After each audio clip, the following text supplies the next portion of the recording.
Bonjour à tous, j'espère que vous allez bien. On se retrouve aujourd'hui pour une nouvelle semaine Happy Planner.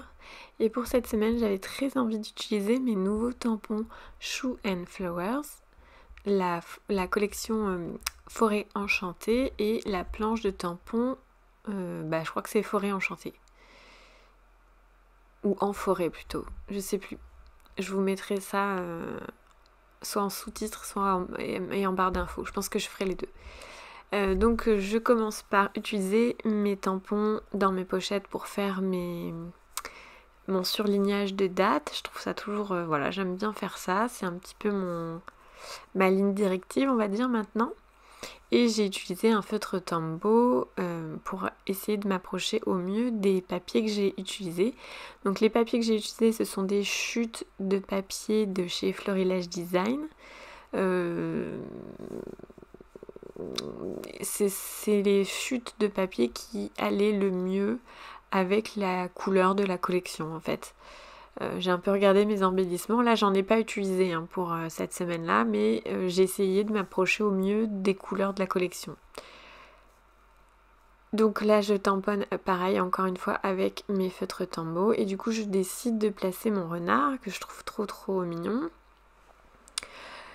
Et ouais, parce que je voulais commencer un petit peu l'ambiance automne, mais je voulais garder les personnages, la petite fille là avec sa fleur, je voulais la garder pour un petit peu plus tard, mes champignons aussi et les citrouilles aussi, je voulais les garder pour octobre. Donc pour la dernière semaine de septembre, je trouvais que renard, du coup j'ai pris un renard, j'ai pris le petit écureuil et les noisettes. Je me suis dit que c'était pas mal, que ça faisait un petit peu automnal, sans tout de suite utiliser les citrouilles. Voilà. Du coup, je les trouve vraiment, je regrette vraiment pas ma commande parce qu'ils sont vraiment trop mignons et du coup, je pense que je vais les réutiliser pour plein d'autres choses. Vous allez voir ça sur la chaîne, je vais vous partager ça, pardon. J'utilise également le feuillage qu'il y a dans la même palette. Il y a deux types ouais, ça c'est un feuillage et puis l'autre je sais pas exactement ce que c'est des feuilles ou plutôt des sortes de fleurs à graines, je sais pas. Enfin bref, je suis pas assez experte pour ça. Voilà ce petit truc là. Voilà, que j'aime beaucoup, je trouve ça très sympa. De toute façon, tout ce qui est fleurs, feuilles, moi j'adore en mettre. Voilà, donc je place un petit peu, un peu comme d'habitude, on va dire. Bon, moi j'adore faire du tamponnage dans mon Happy Planner. Les stickers, clairement, tout ce qui est Happy Planner ou autre, c'est trop cher. Donc je préfère réutiliser plusieurs fois mes tampons. Ça me coûte moins cher, on va dire. Même si à l'achat ils sont pas donnés non plus, mais au moins on peut les réutiliser comparé aux stickers. Donc là j'ai voulu essayer, donc là j'ai tamponné un texte, donc pareil qui fait partie de la planche. Je les ai tamponnés sur mes chutes de papier Florilège Design plusieurs fois pour pouvoir me faire des petits ronds. Donc j'en avais déjà fait, j'avais fait des tests pour voir si ça rentrait dans ma perforatrice. Et du coup là j'essaye une autre façon. Donc là c'était sur la chaîne d'Anne-Lise, où j'avais vu qu'en fait elle prenait ses tampons et elle tamponnait avec le doigt pour ne pas avoir la totalité du tampon de manière un peu aléatoire. Voilà, et du coup j'ai adoré cette technique là et je me suis dit qu'il fallait absolument que je teste et étant donné que j'avais pas trop ce genre de tampon avant, je n'ai pas pu tester avant. Donc là j'en profite et j'ai clairement adoré cette technique et je pense que je vais la réutiliser pour d'autres créations, je trouve ça top.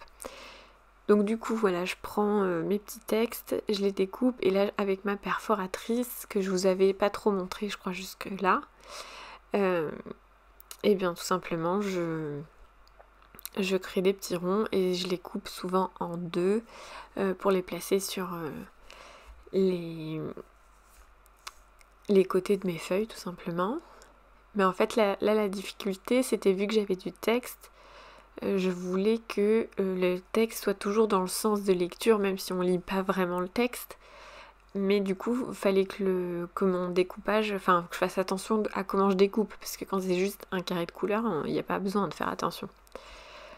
Enfin voilà, donc là je commence à coller mes petits ronds. Donc du coup je suis assez contente au niveau couleur, ça ressemble quand même pas mal. Alors c'est pas du tout les mêmes couleurs, hein, mais on s'y approche.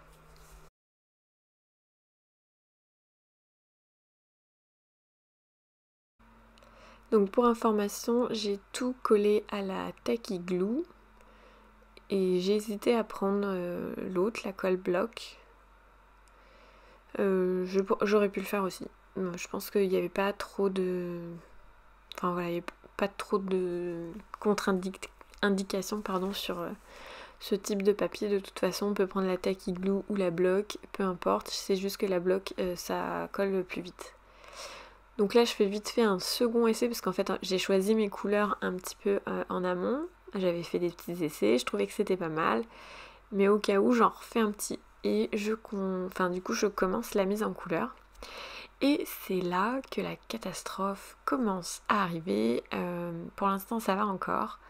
Mais quand j'utilise ma deuxième couleur, là, je me rends compte que c'est pas du tout la couleur la couleur est pas bonne du tout. Alors est-ce que je me suis plantée en faisant mes CC? J'en sais rien du tout. Mais du coup je suis hyper deg. En fait je voulais faire, donc là j'ai déjà mis en couleur les feuillages. Et en fait je voulais faire comme des petits coups de crayon, comme si c'était vraiment crayonné à la va de fit, comme un carnet de croquis en fait. Et je me rends compte que c'est... Voilà, au niveau couleur ça va pas du tout. Et encore à la caméra là ça passe pas si mal. Mais en vrai... moi j'aimais pas du tout et je pense que c'est parce que j'ai trop l'habitude de l'aquarelle et du coup ça, ouais, dans ma tête ça rendait pas ce que je voulais, enfin sur le papier ça rendait pas ce que je voulais par rapport à ce que j'avais dans ma tête. Donc je me dis c'est pas grave, je vais blender tout ça avec le blender de chez Tombow. Donc là ça commençait à aller mieux clairement, je trouvais que c'était pas si mal que ça, mais au niveau couleur encore une fois j'étais... Ouais, franchement super deg au niveau couleur, ça rendait pas du tout ce que je voulais. J'avais quand même réussi un peu à corriger le truc et tout, mais non, non, non, non. Même là encore, j'aime pas du tout. Donc du coup, j'ai quand même fait jusqu'au bout ce que je devais faire, on va dire.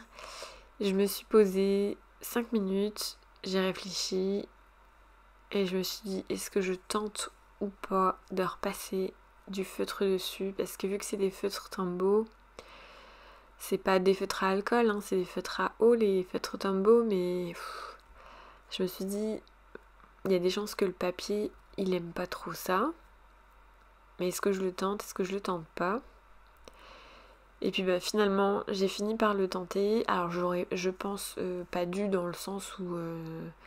clairement, je pense que j'avais... En fait, c'est ça, c'est que j'avais clairement pas les bonnes couleurs de feutre. Et là, j'avais beau été... Je suis allée voir mes Crayolas et j'en avais pas non plus. Donc au niveau marron, bah j'ai pas de... Ouais, j'avais pas de marron qui approchait. Ouais, du coup, je me dis, il faut vraiment que j'ai des... Ouais, un marron un peu qui tire vers le... Je sais pas comment dire, ce marron-là, c'est quoi? Vers le sable, quoi. Marron, sable, un marron clair, quoi. Donc je finis par prendre un marron qui est beaucoup plus foncé. C'est un petit peu mieux, on va dire. Même si c'est pas du tout ce que j'avais en tête, hein, clairement. Mais c'est pas grave.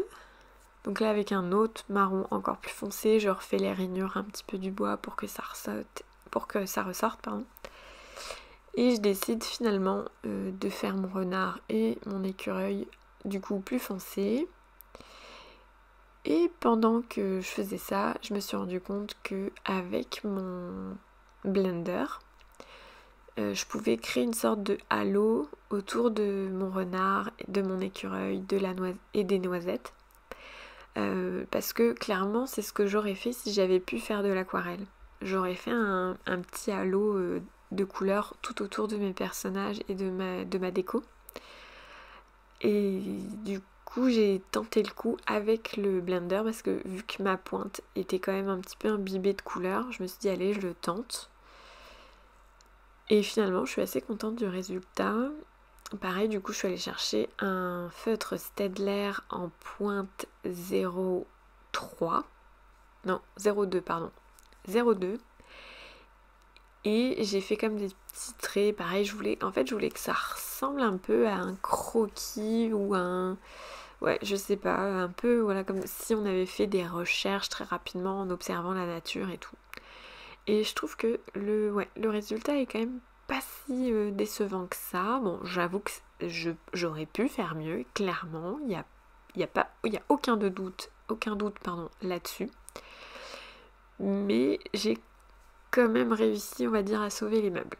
Au niveau couleur, c'est un petit peu mieux, c'est pas encore ça, mais c'est un peu mieux. L'autre, les couleurs étaient vraiment pas bonnes, ça faisait trop rosé, trop violet, trop rouge, trop... Enfin, je sais pas, mais ça allait pas. Donc voilà, avec mon petit stylo noir et mon petit blender, bah, j'ai réussi à sauver les meubles. Dites-moi en commentaire si vous préférez du coup avant ou après transformation. Enfin, transformation peut-être pas, mais rectification. Voilà, en tout cas, je vais vous laisser avec les photos.